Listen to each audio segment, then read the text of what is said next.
Good morning students. હવે આપણે 11મું ધોરણ આપણો રેગ્યુલર સિલેબસ સ્ટાર્ટ કરવાનો છે. ઓકે, આમ જનરલી આપણે સેલ વાળું જે ચેપ્ટર છે 8 નંબરનું ચેપ્ટર કોષ રચના એનાથી સ્ટાર્ટ કરતા હોય, પણ તમે ઓલરેડી બ્રિજ કોર્સમાં એનો ઓવરવ્યૂ ભણી ગયા છો એટલે આપણને એટલો બધો પ્રોબ્લેમ નથી. તો હવે આપણે સ્ટાર્ટ કરીશું. તમને છે ને 4 ચેપ્ટર પહેલા એક યુનિટમાં આપેલા છે, જેનું પહેલું ચેપ્ટર છે એ છે લિવિંગ વર્લ્ડ, સજીવ વિશ્વ. આમ જુઓ તો ચારે ચાર એ ક્લાસિફિકેશનના એટલે કે વર્ગીકરણના ચેપ્ટર છે. એમાં પહેલા ચેપ્ટરમાં તમને સજીવ શું છે, એની લાક્ષણિકતા કેવી હોય, એના દ્વારા તમને સજીવ વિશે સમજ આપી છે. પછી વર્ગીકરણના અમુક બેઝિક રૂલ્સ કયા હોય, કઈ રીતે વર્ગીકરણ કરવામાં આવે, ઓકે, એના વિશે તમને આપ્યું છે. પછી બીજું અને ત્રીજું ચેપ્ટર એ વનસ્પતિ વર્ગીકરણ વિશેનું છે, અને ચોથું ચેપ્ટર છે એ તમારે પ્રાણી વર્ગીકરણનું આખું ચેપ્ટર આપેલું છે. ઓકે, તો અત્યારે આપણે સ્ટાર્ટ કરવાનું છે પહેલું ચેપ્ટર, જેનું નામ છે લિવિંગ વર્લ્ડ એટલે કે સજીવ વિશ્વ. જેમ મેં કીધું એમ તમને સજીવ શું છે એના વિશે થોડોક આઈડિયા આપ્યો છે. સજીવ શું છે એ પહેલા સજીવ વિશ્વ વિશે આપણે થોડોક ચર્ચા કરીએ તો તમને જોવા મળશે કે પૃથ્વી ઉપર એવી એવી જગ્યા છે કે જ્યાં બિલકુલ પરિસ્થિતિ યોગ્ય ન હોય, એકદમ અલગ જ કન્ડિશન હોય. તમે વિચારો કે આપણે અહીંયા ગુજરાતમાં અથવા તો ઇન્ડિયાની અંદર આપણે જો કે બહુ ટેમ્પરેચર, માનો કે શિયાળામાં ઠંડી બહુ પડવા લાગે, ઓકે, તો પણ આપણને આપણું ટેમ્પરેચર તો હાર્ડલી 15 થી 20 અંશ સેલ્સિયસ ટેમ્પરેચર જેટલું આપણું જતું હોય એનું, છતાં પણ આપણને ખૂબ વધારે ઠંડી લાગે છે. તો પૃથ્વી ઉપર અમુક સ્થાન તો એવા છે, અમુક વસવાટ તો એવા છે જ્યાં ઓલવેઝ માઇનસમાં ટેમ્પરેચર રહે છે. તો એવા વસવાટમાં પણ ઘણા બધા સજીવો જીવે છે.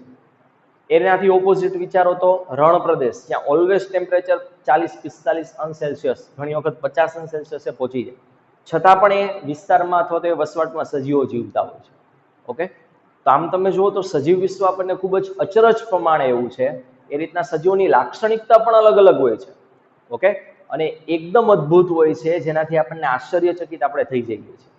તો સ્ટાર્ટિંગમાં તમને આપ્યું છે કે કુદરતી નિવાસ સ્થાનો કેવા અલગ અલગ પ્રકારના હોય છે. અમુક ઠંડાગાર પર્વતો હોય જ્યાં બહુ નીચું ટેમ્પરેચર રહેતું હોય, અમુક પાનખર જંગલો હોય છે, ઓકે, અમુક મહાસાગર જ્યાં એકદમ ક્ષારતાની માત્રા વધારે હોય છે, મીઠા પાણીના અમુક જળાશય હોય છે, ઓકે, એ રીતના અમુક રણ પ્રદેશ હોય જ્યાં ખૂબ વધારે ગરમી હોય છે, અમુક ગરમ પાણીના ઝરા હોય છે જ્યાં 80 અંશ સેલ્સિયસ થી 100 અંશ સેલ્સિયસ જેટલું પણ ટેમ્પરેચર હોય છે.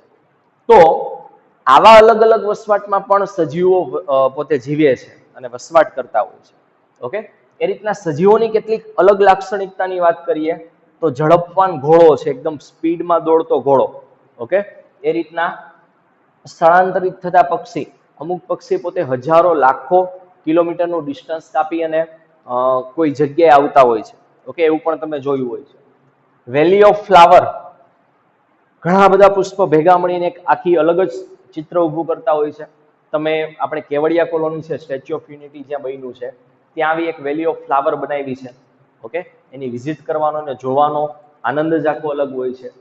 એ રીતના હુમલો કરતી શાર્ક અથવા તો કોઈ પણ શિકાર કરતું પ્રાણી, એની શિકારની અલગ અલગ ખાસિયત હોય. તમે ઘણી બધી ડિસ્કવરીમાં ચેનલ છે એની ઉપર ઘણું બધું આવી અલગ અલગ બાબતો જોઈ હશે કે એની કંઈક અલગ ટેવ હોય, એ આ રીતે હુમલો કરે. આ બધું તમને જોવાની મજા આવે. ઓકે, તો આ બધી વસ્તુ પ્લસ તમે એમ કહેશો કે વસ્તીના સભ્ય વચ્ચે પણ આંતરક્રિયાઓ થતી હોય છે. અમુક વનસ્પતિને જ પ્રાણી અમુકને જ ખાતા હોય છે, અમુક જ એનો શિકાર કરતા હોય છે. તો આ બધી આંતરક્રિયા થઈ ગઈ. ઓકે, એના સંબંધો અંદરો અંદર છે, એને આંતરક્રિયા કહેવાય. એ રીતના તમે વિચાર કરો કે કોષ, તો એક કોષની અંદર પણ ઘણા બધા કેમિકલ્સ આવેલા હોય છે, ઘણા બધા બાયોમોલિક્યુલ આવેલા હોય છે જે એકબીજાને ઇન્ટરકનેક્ટેડ હોય છે, લિંક હોય છે. તો આ બધી જ બાબતો તમને અચરજ પ્રમાણે એવી હોય છે. ઓકે, અને હવે આપણને નેક્સ્ટ આપ્યું છે કે સજીવ અથવા તો જીવન શું છે એ તમારે સમજવું હોય તો તમારે બે પ્રશ્ન પહેલા તો સમજવા પડે કે નિર્જીવની અગેન્સ્ટમાં, નિર્જીવની વિરુદ્ધમાં સજીવ શું છે, નિર્જીવમાં શું એવું નથી ને સજીવમાં છે, અને બીજું જીવનનો હેતુ શું છે, શા માટે જીવન હોય છે. ઓકે, આ બે પ્રશ્ન દ્વારા તમે જીવન શું છે એ સમજી શકો. સજીવને આપણે પહેલા સમજવું હોય તો સજીવની આપણે વ્યાખ્યા, કોઈ પણ આપણે વસ્તુ સમજવી તો આપણે એની વ્યાખ્યા દ્વારા સમજતા હોય. ઓકે, પણ સજીવની કોઈ પ્રોપર ડેફિનેશન, કોઈ વ્યાખ્યા નથી. આપણે નાના હતા ને ત્યારે આપણને પૂછતા કે કોને સજીવ કહેવાય ને કોને નિર્જીવ કહેવાય, તો તમે જવાબ આપતા કે જે હલનચલન કરી શકે એને સજીવ કહેવાય, જે ન કરી શકે એને નિર્જીવ કહેવાય. પણ આ બાબત દરેક કેસમાં ન સાચી પડે ને. પંખો છે તો પંખો હલનચલન કરે છે, એને સજીવ કહેવાય નહીં. તો સજીવની પ્રોપર કોઈ ડેફિનેશન નથી, વ્યાખ્યા નથી. હા, કેટલાક લક્ષણો છે એના આધારે તમે સજીવને વર્ણવી શકો કે ભાઈ જે વૃદ્ધિ પામે એને સજીવ કહેવાય, જે પ્રજનન કરી શકે એને સજીવ કહેવાય, જે પર્યાવરણ પ્રત્યે સભાનતા દર્શાવે, પર્યાવરણમાં બદલાવ આવે તો આપણે પણ પોતાનામાં બદલાવ લાવીએ, અને પર્યાવરણ પ્રત્યેની સભાનતા કહેવાય.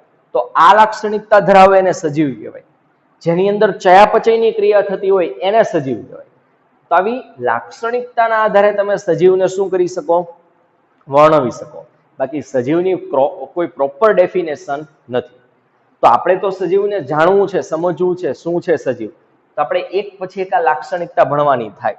ઓકે, અને એમાંની પહેલી લાક્ષણિકતા એટલે શું? વૃદ્ધિ. એ આપણે સ્ટાર્ટ કરીએ. તો સિમ્પલી પહેલા અહીંયા ડેફિનેશન આપી છે કે કદ અને સંખ્યામાં થતો વધારો એને વૃદ્ધિ કહી શકાય. ઓકે, કદ અને સંખ્યામાં થતો વધારો એટલે શું કહેવાય? વૃદ્ધિ. હું તમને સિમ્પલ એક ઉદાહરણ આપું કે ભાઈ કોઈ એક કોષીય સજીવ છે અમીબા. ઓકે, આ અમીબાનો કોષરસ જો વધે છે અને એના કારણે અમીબાનું કદ વધે છે, અમીબા મોટું થયું, તો કદમાં થતો વધારો એને સિમ્પલી શું કહેવાય? વૃદ્ધિ કહેવાય. ઓકે, બહુકોષી સજીવની વાત કરીએ, માનો કે મનુષ્ય. મનુષ્યમાં કેવું છે કે માનો કે આપણામાં બંને આપણે વધારો જોઈ શકીએ. તમે ધારો કે કોઈ નાનું જન્મેલું એકદમ બાળક હોય, બરાબર, તો એની આંગળી જુઓ, એના દરેક અંગ જુઓ તો તમને બહુ નાના નાના દેખાતા હોય. ધીમે ધીમે એના કદમાં શું થાય? વધારો થાય. આંગળી ધીમે ધીમે શું થાય? મોટી થાય. તો કદમાં થતો વધારો એને તો વૃદ્ધિ આપણે ઓલરેડી કહી દીધી. સંખ્યામાં થતો વધારો, શેમાં? સંખ્યામાં થતો વધારો એને પણ શું કહેવાય? વૃદ્ધિ કહેવાય. જેમ કે મનુષ્યના માનો કે આંગળી છે એનું કદ વધે છે. એ કદ ક્યારે વધે? તો સ્ટાર્ટિંગમાં માનો કે એમાં ઓછા કોષ હશે. આખી આંગળી માનો કે 1000 કોષ છે. હવે 1000 ના ધારો કે 2000 થાય તો એનું કદ પણ સાથે શું થાય? વધે. તો બે બાબતો, કદમાં થતો વધારો અને સંખ્યામાં થતો વધારો એને શું કહેવાય? વૃદ્ધિ કહેવાય. એક કોષી સજીવમાં આપણે વૃદ્ધિ જોવી તો ખાસ કરીને કદમાં થતા વધારા દ્વારા જોઈ શકીએ. બહુકોષી સજીવમાં વૃદ્ધિ સંખ્યામાં જોઈ શકાય અને કદમાં જોઈ શકાય. ઓકે, પછી વનસ્પતિની વાત કરીએ તો વનસ્પતિમાં જીવન પર્યાપ્ત વૃદ્ધિ થતી રહે. વનસ્પતિમાં કંઈ એવું ન થાય કે વૃદ્ધિ અટકી જાય. કે માનો કે વનસ્પતિ ઉત્પન્ન થઈ, મોટી થઈ ગઈ, એની અંદર માનો કે 100 પર્ણ છે, તો એ પર્ણ 100 જ રહેવું જરૂર નથી. ઓકે, એની અંદર પર્ણની સંખ્યા વધતી પણ જાય. પણ પ્રાણીમાં એવું ન હોય. પ્રાણીમાં અમુક સમય સુધી જ વૃદ્ધિ થાય. માનો કે તમારી હાઈટ છે, લંબાઈ, તો એ 20-22 વર્ષ સુધી વધે, પછી ન વધે. આંગળી છે તો ઓલવેઝ મોટી મોટી થોડી થતી રહે. અમુક સમય સુધી, અત્યારે માનો કે તમારી આંગળી મોટી થઈ ગઈ છે, તો અમુક સમય પછી એટલી જ રહે. હવે એમાં વધારો થાય નહીં. તો ખાસ યાદ રાખજો, પૂછાય છે અલગથી નીટમાં કે વનસ્પતિમાં વૃદ્ધિ જીવન પર્યાપ્ત થતી રહે, જ્યારે પ્રાણીમાં ચોક્કસ ઉંમર સુધી જ વૃદ્ધિ થાય. ઓકે, તમારે એક કોષી સજીવમાં વાત કરો તો કોષનું વિભાજન થાય, કોષની સંખ્યામાં વધારો થાય, એને પણ વૃદ્ધિ કહેવાય. પણ અહીંયા વૃદ્ધિ અને પ્રજનન એ બે શબ્દ સાથે તમે અલ્ટરનેટિવલી યુઝ કરી શકો. કઈ રીતે? સિમ્પલી આ એક અમીબા છે ને એનું કોષનું વિભાજન થયું અને 2 અમીબા બન્યા. ઓકે, તો આને પણ હું વૃદ્ધિ જ કહી શકું. સંખ્યામાં વધારો થયો તો વૃદ્ધિ કહેવાય. અને આને જ હું પ્રજનન પણ કહી શકું, કારણ સજીવ પોતાના જેવા જ નવા સજીવ ઉત્પન્ન કરે ને પ્રજનન કહેવાય, જે આપણે પછી જોવાના છે. તો એકકોષી સજીવમાં વૃદ્ધિ અને પ્રજનન એ સમાનાર્થી શબ્દ જેવા તમને લાગે. બેનો મતલબ કેવો નીકળે? એક જ નીકળે. ઓકે, જો તમારે એકકોષી સજીવમાં વૃદ્ધિ થતી જોવી છે તો તમે કઈ રીતે જોઈ શકો? તો કે તમે ઇન વિટ્રો કન્ડિશનમાં જોઈ શકો. બે શબ્દ હોય, એક ઇન વિવો અને એક ઇન વિટ્રો. જ્યારે કોઈ બોડીની અંદર પ્રક્રિયા થતી હોય શરીરમાં તો એને ઇન વિવો કહેવાય. આઉટસાઇડ ધ બોડી મતલબ બોડીની બહાર લેબની અંદર તમે પ્રક્રિયા કરો તો એને ઇન વિટ્રો કહેવાય. તો તમારે શું કરવાનું? એક સંવર્ધન માધ્યમ બનાવવું જેમાં બધા પોષક તત્વો હોય, અમીબાને જોતા હોય એટલા બધા, અથવા તો બેક્ટેરિયા જે એકકોષી સજીવ છે એને જોતા બધા પોષક દ્રવ્ય હોય એવું માધ્યમ બનાવવાનું. અને એ માધ્યમ પર બેક્ટેરિયાને કે અમીબાને મૂકવાના અને પછી માઇક્રોસ્કોપની અંદર એને ઓબ્ઝર્વ કરવાનું. કેમ કે એકકોષી સજીવ ખૂબ કેવા હોય? કદમાં નાના. ઓકે, તમે નરી આંખે જોઈ ન શકો. તો માઇક્રોસ્કોપમાં જોવાના. તો તમે શું જોઈ શકશો કે આવા સજીવો એ પોષક માધ્યમમાંથી પોષક દ્રવ્ય મેળવશે અને ધીમે ધીમે એની સંખ્યામાં શું થાય, વધારો. તો ઇનવિટ્રો કન્ડિશનમાં તમે માઇક્રોસ્કોપની અંદર એકકોષીય સજીવોમાં કોષ વિભાજન દ્વારા આવી વૃદ્ધિ થાય છે તમે જોઈ શકો છો. ઓકે, હવે આપણે એક્ઝેક્ટ કન્ક્લુઝન ઉપર આવીએ ફાઇનલ, કે વ્યાખ્યા જો તમે એમ આપો કે કદમાં થતો વધારો એને વૃદ્ધિ કહેવાય, તો અહીંયા લોચો પડે. શું? તો કે આ વ્યાખ્યા જો તમે ખાલી રાખો ને તેમાં નિર્જીવ પણ આવી જાય. કઈ રીતે? જો એક સરસ મજાનું ઉદાહરણ તમને ટેક્સ્ટબુકમાં આપ્યું છે કે માનો કે આ પર્વત હોય અથવા તો ધૂળનો છે, રેતીનો ઢગલો છે. ઓકે, હવે શું થાય કે માનો કે પવન દ્વારા કે કોઈ પણ રીતે રજકણો બીજેથી ઉડીને આવે અને આ પર્વત ઉપર અહીંયા જમા થતા રહે. જેમ જેમ સમય આગળ વધતો રહેશે એમાં રજકણો અહીંયા જમા વધારે ને વધારે થતા જશે. તો તમે જુઓ અમુક સમય પછી તો આ પર્વતનું કદ હવે આટલું વધી ગયું. મતલબ પેલા આટલું હતું, બહારની તરફ આ રીતના રજકણો જમા થયા તો હવે આટલું એનું કદ થઈ ગયું. તેનો મતલબ કદમાં વધારો થયો. તો કદમાં થતો વધારો ને વૃદ્ધિ કહેવાય. તો પર્વત શું સજીવ છે? નહીં, નિર્જીવ છે. છતાં પણ કદમાં વધારો થયો ને તો એને વૃદ્ધિ કહી શકાય. કદમાં વધારાને આપણે વૃદ્ધિ કહીએ. તો જો ખાલી તમે આવી ડેફિનેશન રાખો કે કદમાં થતો વધારો તો એને વૃદ્ધિ નિર્જીવમાં પણ થાય છે, એ પણ આ વ્યાખ્યાની અંદર બંધ બેસે છે. આપણામાંય વૃદ્ધિ થાય છે, આપણું પણ કદ વધે છે, તો બેયમાં કદમાં વધારો થાય છે તો એને વૃદ્ધિ કહેવાય. એટલા માટે આપણે કહી શકીએ કે વૃદ્ધિ એ સજીવનો પરિપૂર્ણ ગુણધર્મ નથી. વૃદ્ધિ ખાલી સજીવોમાં થાય એવું જરૂરી નથી. જો ખાલી સજીવોમાં થતી હોત, નિર્જીવમાં ન થતી હોત, તો આપણે એનો પરિપૂર્ણ ગુણધર્મ છે એમ કહેવાત. માત્ર સજીવમાં જોવા મળે છે, પણ આવું નથી. એટલા માટે ખાસ આ સેન્ટેન્સ યાદ રાખવાનું છે કે વૃદ્ધિ એ સજીવનો પરિપૂર્ણ ગુણધર્મ નથી. હા, કેટલીક ટર્મ કન્ડિશન, કેટલીક શરતો મૂકો તો તમે કહી શકો કે વૃદ્ધિ ફક્ત સજીવમાં થાય.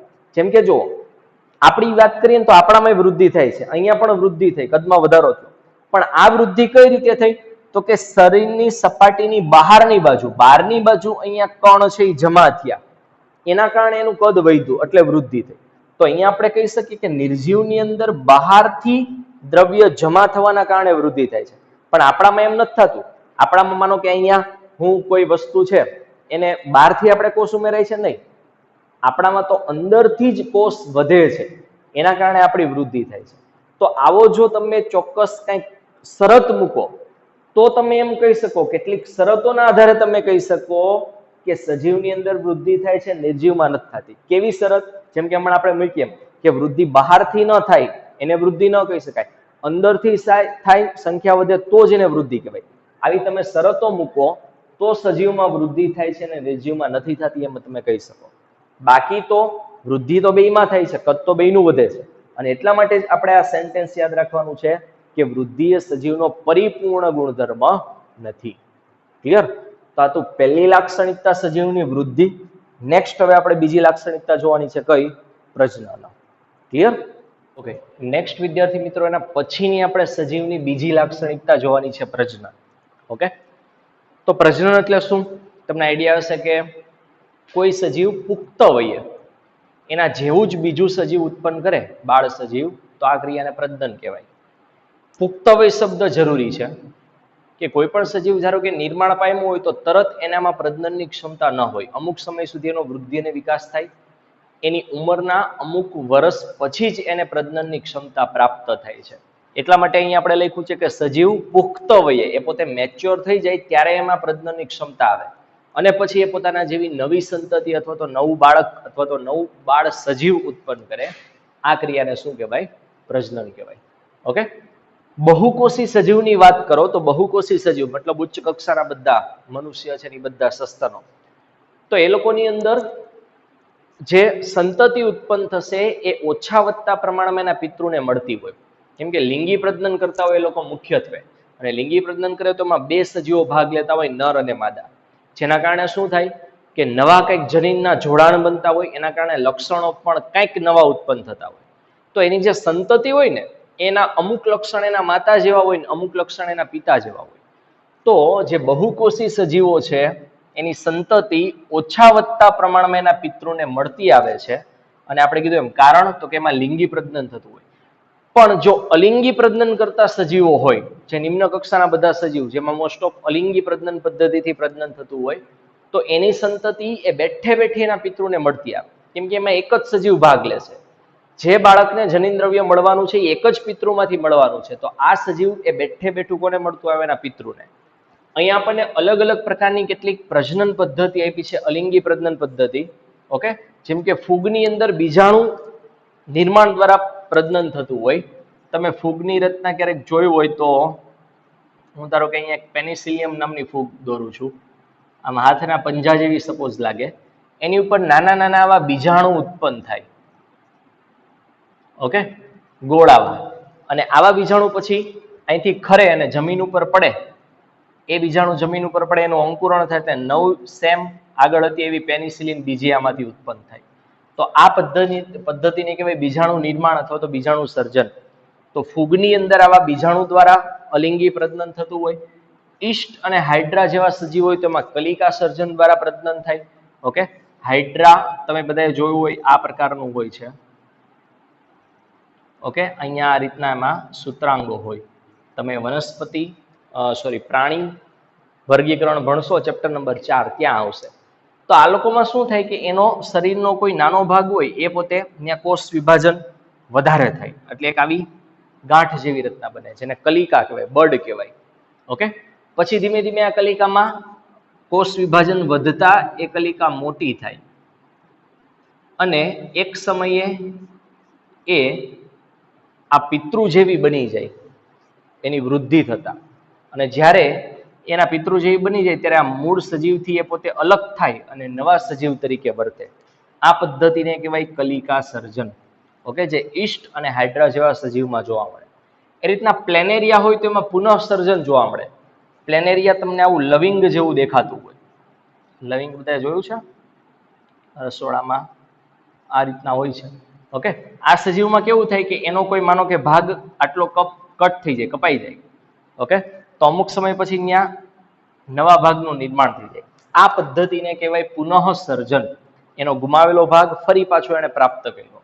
એ રીતના ફૂગ હોય, તંતુમય લીલ હોય અથવા તો મોસ હોય. મોસ એક પ્રકારની દ્વિઅંગી વનસ્પતિ છે, જે આપણે આગળ જોશું, એમાં આપણે ભણીશું. તો આવી તંતુમય લીલ હોય અથવા તો ફૂગ હોય, એને કેવું હોય કે એને આવો એક તંતુ હોય લાંબો. આ ફૂગનો તંતુ છે. માનો કે આની ઉપર દબાણ આવે, પ્રેશર આવે, તો આના કટકા થઈ ગયા. આ એક ટુકડો થઈ ગયો, આ બીજો ટુકડો થઈ ગયો, આ ત્રીજો ટુકડો થઈ ગયો, આ ચોથો ટુકડો થઈ ગયો. ઓકે, દરેક ટુકડા પોતાના ખૂટતા ભાગ ફરી પાછા બનાવે. ઓકે, અને એ મેઇન તંતુ જેવા ફરી પાછા બની જાય. તો એક તંતુના માનો કે 4 ટુકડા થયા હોય તો 4 એ 4 એ પોતે લાંબા આવા તંતુ બનાવી દે. ઓકે, તો આ પ્રકારની પ્રજનન પદ્ધતિને કહેવાય અવખંડન. અવખંડન મતલબ તૂટવું.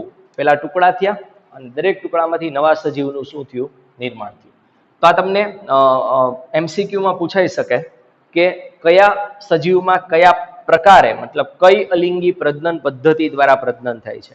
ઓકે, ફૂગમાં બીજાણુ દ્વારા, ઈસ્ટ અને હાઇડ્રામાં કલિકા સર્જન દ્વારા, પ્લેનેરિયામાં પુનઃસર્જન દ્વારા, ફૂગ, તંતુમય લીલ અને મોસની અંદર અવખંડન દ્વારા. ક્લિયર?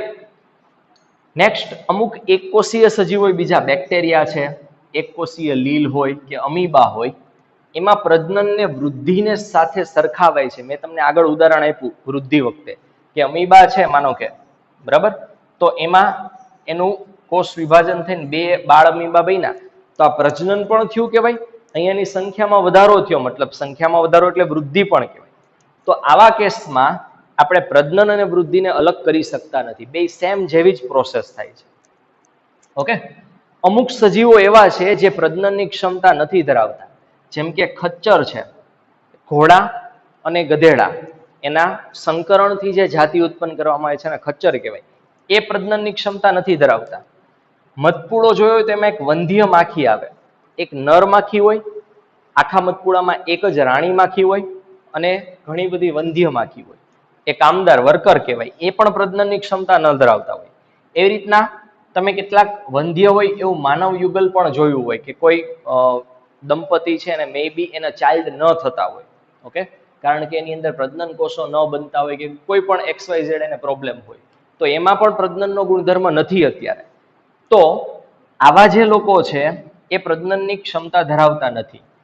તો આને પણ મતલબ પ્રજનનને પણ મોસ્ટ ઇમ્પોર્ટન્ટ સેન્ટેન્સ યાદ રાખજો. વૃદ્ધિમાં એક આવું સેન્ટેન્સ હતું, અહીંયા પણ એવું સેન્ટેન્સ આવ્યું કે દરેક સજીવ પ્રજનનનો ગુણધર્મ ધરાવતા નથી અથવા તો લાક્ષણિકતા ધરાવતા નથી. એટલા માટે પ્રજનનને પણ સજીવનું સંપૂર્ણ ગુણધર્મ કહી શકાય નહીં. એની પ્રોપર લાક્ષણિકતા છે. જો બધા જ ધરાવતા હોત તો કહી શકાત, પણ કેટલાક નથી ધરાવતા. એનો મતલબ એનો સંપૂર્ણ સર્વસંપૂર્ણ ગુણધર્મ એ કહી શકાય નહીં પ્રજનનને. કોનો? સજીવનો. હા, નિર્જીવ છે એ પાછો પ્રજનનનો ગુણધર્મ ધરાવતા નથી, એ ક્લિયર છે. ત્યાં પાછું હતું કે વૃદ્ધિ છે એ નિર્જીવની અંદર જોવા મળતી હતી, એટલે આપણે કહેતા હતા કે સજીવનો સંપૂર્ણ ગુણધર્મ નથી.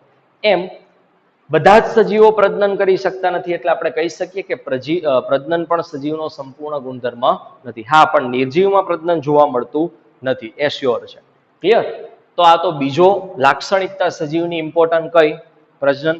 આમાંથી ઇમ્પોર્ટન્ટ બાબત હોય તો કઈ કઈ? એક તો આ પ્રજનન પદ્ધતિ અલગ અલગ સજીવોમાં કઈ કઈ છે, અને આ એક ઇમ્પોર્ટન્ટ સેન્ટેન્સ.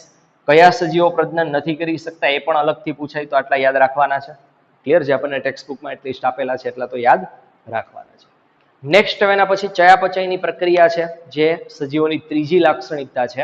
એ આપણે નેક્સ્ટ લેક્ચરમાં, આના પછીના લેક્ચરમાં જોઈશું.